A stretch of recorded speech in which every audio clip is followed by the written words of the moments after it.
Hello guys, what is going on? Son of Chelsea back here again for another video answering your questions today that you kindly submitted on my YouTube community page and also on Twitter at Son of Chelsea. We've got quite a few questions today also from last week because I was meaning to record a Q&A last week, ask you guys for questions, you did submit them. So luckily we've got quite a few questions from last week that weren't sort of game relevant and didn't become irrelevant after the Crystal Palace game, so that's good.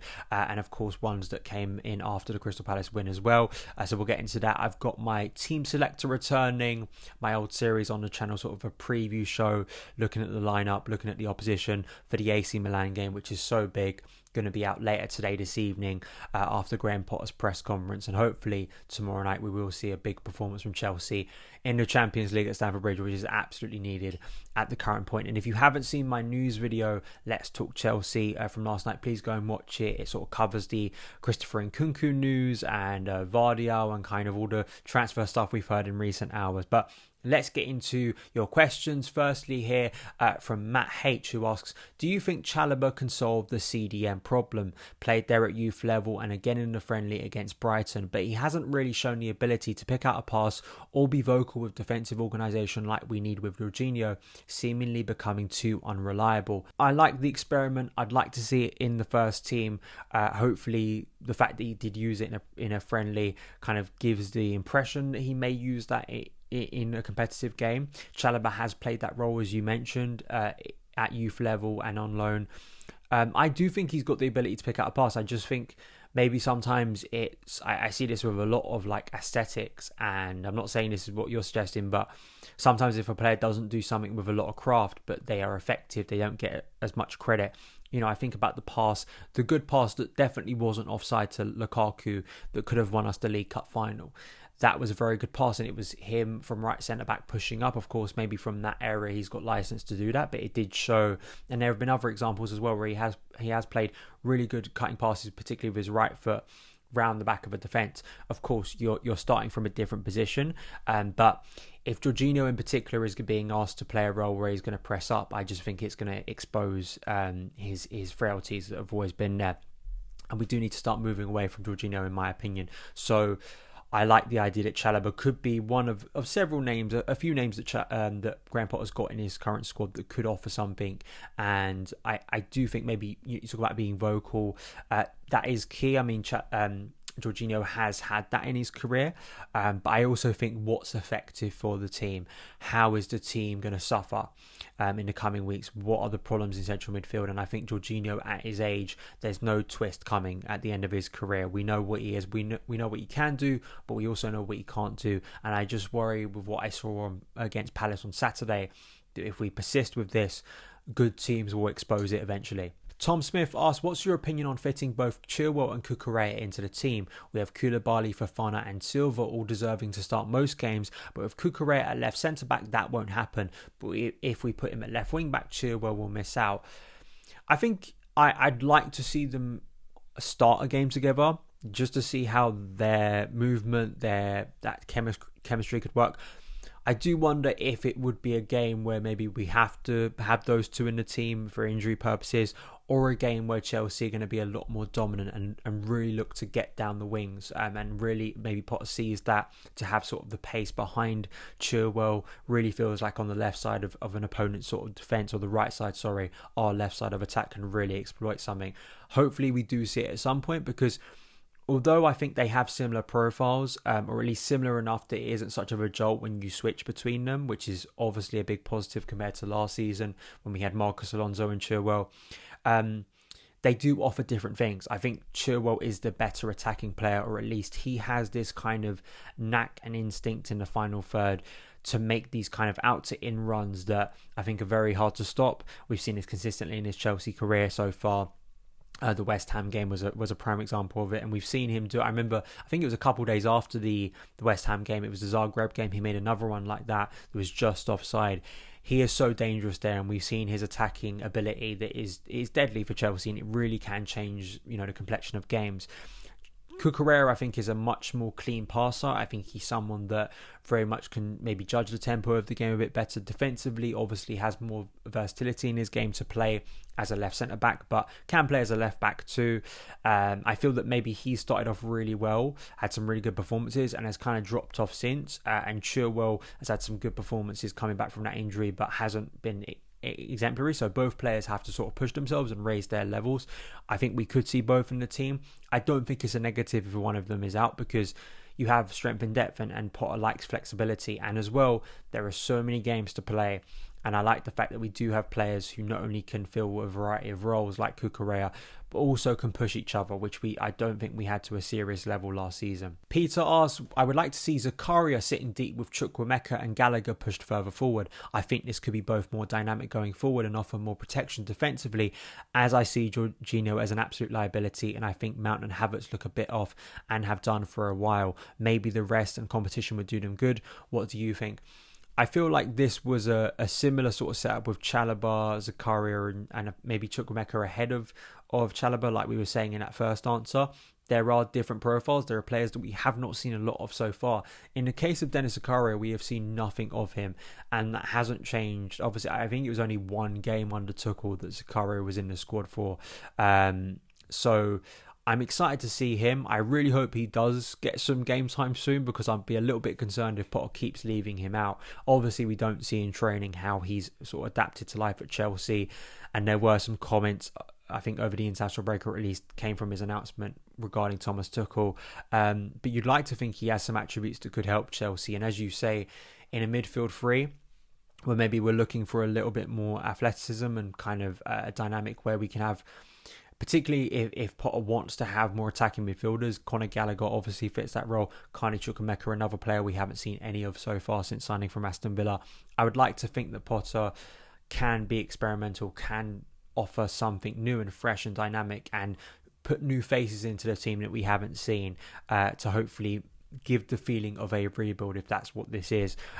So I'm open to that. I think in the case of Mount and Havertz, I actually thought their overall performances were better against Crystal Palace. I think it was just that finishing touch which they unfortunately and ironically had for the international game, England versus Germany. But I feel with both of those players, maybe they don't factor into that conversation a bit more, because I think Mount and Havertz, as we saw on Saturday, were kind of playing as arguably 10s, but as well can maybe drop a little bit deeper. Listen, we want competition in the squad, and I don't want to get to a stage where players are just complacent, which I think we've had at Chelsea in recent years. And I'm open to seeing those new ideas in midfield, because I think we have been lacking them for some time. DC asks, your favourite player in the team right now? Probably it would be Reece James or Thiago Silva. Thiago, just for his astonishing levels of consistency, and despite his age, turned 38 now, but he's still performing at a level where if he continues this form up for the rest of the season, he probably will just get another contract, because he's sort of defying reality at the moment. We'll have to see how the World Cup impacts him and all of that stuff. In the case of Reece James, just exemplary, I think, so far this season. I really do. I think that he has been one of the top two players, top two or three. I think Raheem Sterling, Silva and James, in terms of just consistent performers in what has been a difficult start. But Reece's game, considering his age, I think defensively, sure, we love watching his technique, his the way he drives down the right, his crossing ability, his creativity in this current team. But I think defensively, given some of the competition at his age in this country, I think it's just incredible. The way he's able to nullify opposing threats, the sort of casual nature he does it, nothing seems to faze Reece James on the pitch. And I just love watching him, and to think about the steps he could still take in his career, it's just mind-boggling, really. So I'd say Reece James, because with the injury problems he had last season, with his development, with the feeling he could still go up levels in this Chelsea team, it's really exciting. And I just think that, as I say, aesthetically, or just what he could offer in his effectiveness continuing to grow at Chelsea, it is truly wonderful to see that development. Kenneth asks, could we realistically see a Tammy return in the next year or two? I would love to see that. I would love to see a story where Tammy comes back and proves a lot of his doubters wrong. I think he already kind of has. Considering what's gone after him, our attacking play since Tammy has left, and the lack of productivity in that area, it's kind of shone a light on how good Tammy was. He wasn't like the greatest centre forward we've ever had. He wasn't to the level of a Costa or a Drogba. But given what Chelsea are crying out for, and have been crying out for several years, I think you look at his goals per game, you look at what he achieved, you look at how he proved people wrong, his consistency for a young player dealing with that step up in expectation and pressure. He just scores goals, and surprise, surprise, that's quite valuable in football, shockingly. And Tammy Abraham, it's just one of the best stories in football, I think, in recent years. I think it's such a lovely story to see him, the treatment he got, not only maybe, internally at the club to be sort of taken out of the first team, quite bafflingly at the time, still to me. But then also, I think a lot of the social media abuse that was just so disgusting at the time, and the treatment and the disrespect, and then to go to Roma and to become such a hero for that club in such a short space of time, and really be beloved now, is just, it's wonderful. And to be honest, there are a few players like this, right? I think Cucurella is one of them as well. I just want to see what's best for their career. I really do like the player and the person so much that, whether they come back to Chelsea or not, it's not the end of the world for me. I think what Tammy's doing currently, the way he's developing as a young striker under Jose Mourinho, he seems to have this knack to get the best out of strikers throughout his career. It's great to see. I do think it was interesting that Bowley mentioned Tammy in that conference a few weeks ago, and he was, I think, before he said sort of these players that we could buy back. There is absolutely opportunity, I think, with Graham Potter. Maybe there'd be the scope to do that in the summer.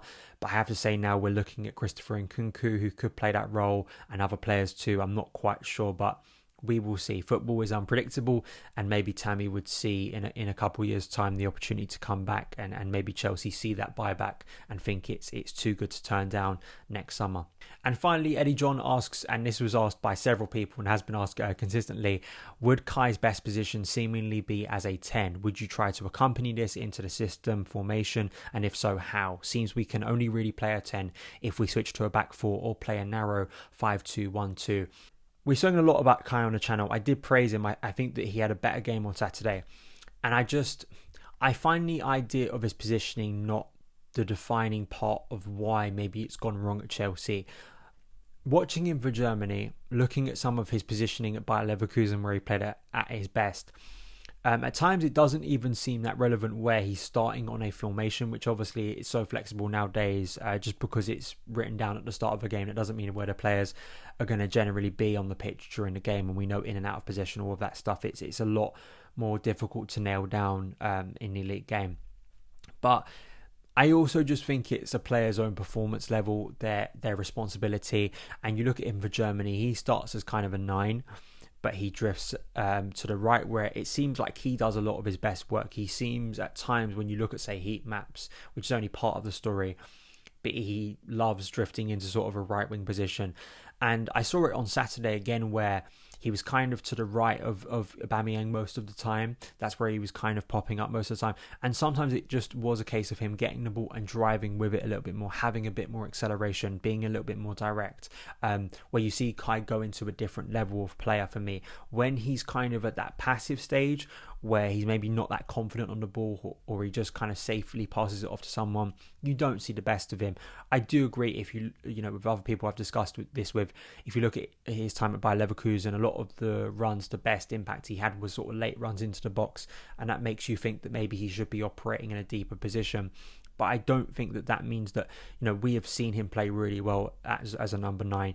And with Graham Potter, when we're talking about players being versatile, I don't think that I may be proven wrong, but I don't think that is the be-all and end-all of making Kai Havertz work at Chelsea. I do think he could be a lot better as a 9 from maybe a right position where he comes into a central area as well. I think sometimes it is just down to the player and their feeling of the game, their sort of their own risk-taking on the ball, which maybe sometimes Havertz is not guilty of doing because he does have the speed and technique to get around players, and as well, I think the physique to boss a lot of games too. So I'm not set on one position, I have to be honest, with Kai Havertz. I think sometimes it is just the player's talent in the position and role they're given on a day, maybe doing a little bit more. But that is it for today's Q&A. Thank you guys so much for taking the time to watch it. If you did enjoy it, hit that subscribe button and a notification bell so you don't miss any of the uploads on the channel, and I will see you again very soon. All the best.